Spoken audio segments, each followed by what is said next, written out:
still remember it clearly to this day. John chewed his food, unable to swallow for 5 full minutes. He must have been suspecting that his wife, of 6 years, might have poisoned him. We, two top assassins, always thought the other was just an ordinary person until we took the same mission and exposed our true identities, because our assassination targets were exactly the same. The moment he deliberately knocked over the wine bottle that day, and I instinctively caught it, I suddenly realized my trained reflexes had betrayed me.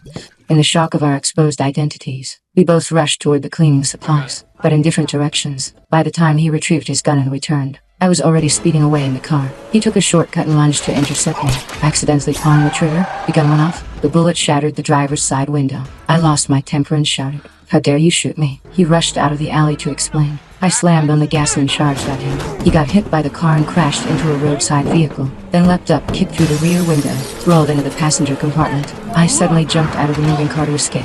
From behind, I heard him frantically shouting if I was hurt. The driver was gone, crashed through the guardrail and plummeted into the valley. Later he confided in his partner, claiming I tried to kill him. I also asked my close friend for help. That night neither of us could sleep. He tracked me to my company. We got trapped in an elevator together. During our argument, I threatened to blow up the elevator. He doubted I had the ability, but I actually activated the explosive device. After the smoke cleared, I showed regret. He, who had disguised himself for years, was even more tormented. I went to the hotel where we first met, mistakenly believing he was dead, drinking alone, reminiscing about the past. But he appeared behind me, extending his hand, asking me to dance. In that spinning dance filled with hidden tests, we removed our concealed weapons from each other. I headed for the bathroom. Suddenly, the second floor exploded. He turned and saw me heading for the emergency exit. By the time he chased outside, I had vanished. A timer sounded from his coat. He threw it into a trash can. The explosion erupted into the sky. He called, roaring he'd burn all my things. I sneered, saying we'd see who got there first. My voice choked during the call, but I refused to show weakness. Both our sports cars skidded to a halt at the courtyard entrance simultaneously.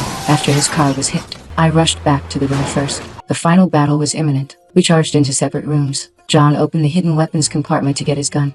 I set up a sniper rifle with scope. The house minus to minus house battle officially began. He took cover around a corridor corner. I fired from the second minus floor railing. You still alive, baby?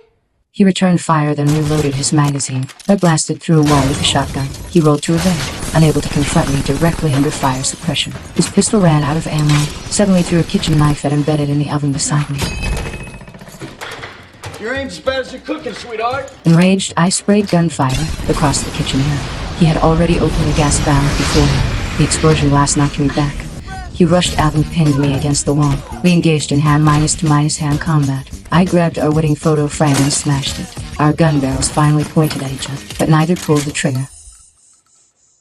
He lowered his gun, saying he surrendered and still loved me. Tears in my eyes, I shouted, "Then why don't you shoot?" He knocked my weapon flying. We suddenly kissed fiercely, then grappled again, falling to the floor. Neighbors suddenly knocked, asking what was happening. They saw us embracing, disheveled and laughing. Police officers tried to separate us. After dismissing law enforcement, we frankly reconciled amid the ruins.